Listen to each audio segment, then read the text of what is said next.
Am I optimistic going forward? Yeah, I'm very, very optimistic. Am I frustrated occasionally with politics? Of course. But is that sending me away? No. I actually enjoy those fights. They're kind of fun. It's a good challenge, and we got work to do there, and we need your help in it. But we'll get it done. We can make that happen. Do we have economic and budget challenges? Yeah, of course. But so who doesn't? Ours are bigger than some people's, but they're not as bad as others, and we'll find solutions to them. I don't doubt that at all. Do we need to build more support? Yeah, but we're doing that, and we've got a good game plan for getting it done. I am very confident that the University of Washington's future is going to be very, very bright. But we do need to not fall into this trap. Don't take it for granted. It's a treasure that not very many people have. And every city, every community, and every state wants. And they'll build one, and they'll beat you, because they're trying. So I have 5 minutes left. So let me pause there and take questions. I felt like I got into a sermon, and I didn't mean to. That's Steve's realm.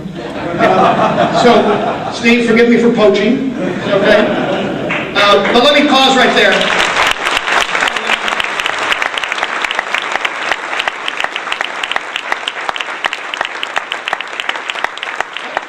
I'm going to answer about anything, including sports or UW or my new job. Right here. You can just shout and I can repeat it.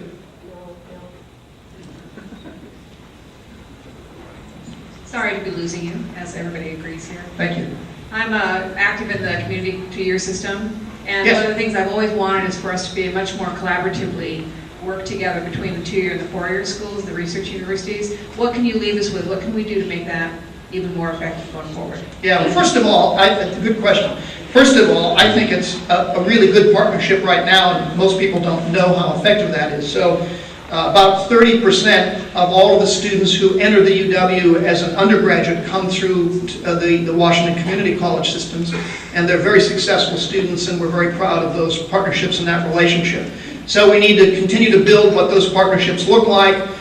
We've got some, without boring the rest of the audience, we've got some issues around curriculum that we need to work on, so there's some more flexibility in the way we offer degrees at the UW, and then figure out how to line that up also with what you do.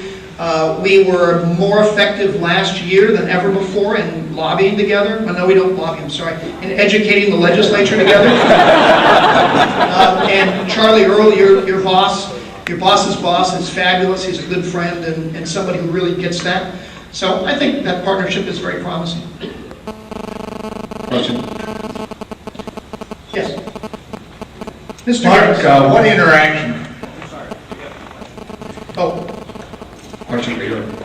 My business partner is sitting next to me, and I both had daughters who graduated from high school this year, and were outstanding candidates to get into the U. In any other year, they most likely would have gotten in. In my case, for my daughter, she's the only school she got denied out of 10 schools, similar to my partner, which leads to some bitter feelings, especially since they've been generous donors, long-time season ticket holders, etc. The question is, we all know about the economic woes facing various universities, states, etc.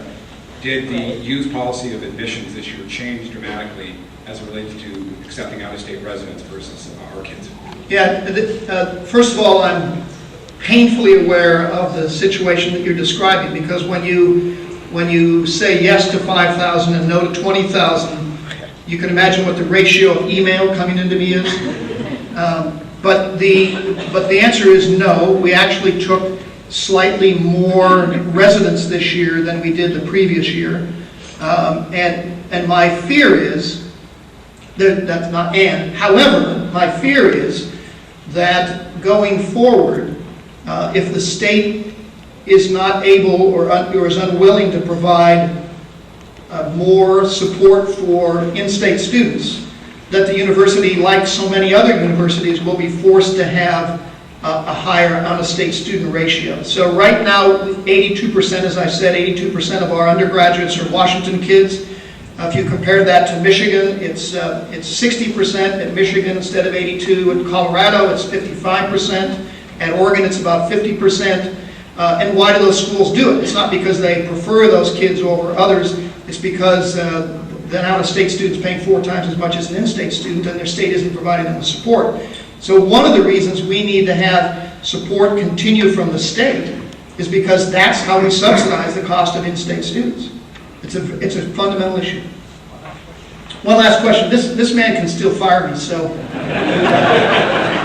Mark, tell us what you see as the interaction between our really tough financial situation at the university and the recruiting of a new president.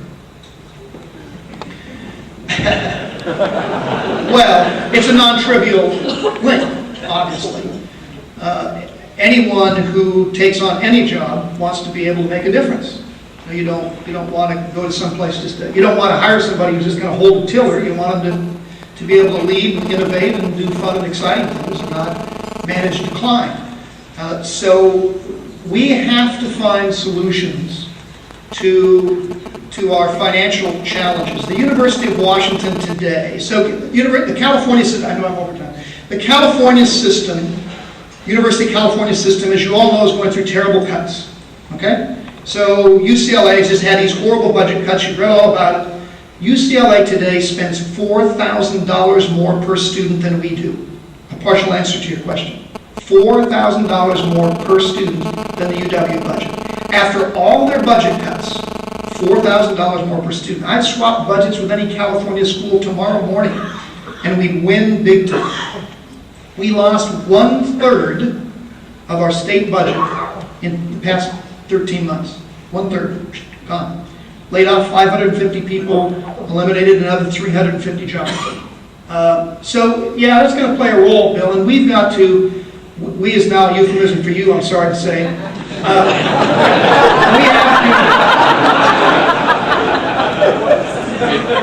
We have to find a way this coming year, with help from the legislature, to both gain degrees of freedom, not just money because the state doesn't have any, degrees of freedom of action on tuition issues and on cost management issues, so that the university can in fact be successful going forward. If we can get that done, then recruiting a new president is going to be a pretty straightforward process. If you don't, it's going to be harder, because anybody's going to look, what are the levers I can pull here to be successful? And they need more levers. Thank you very much for allowing me to come talk.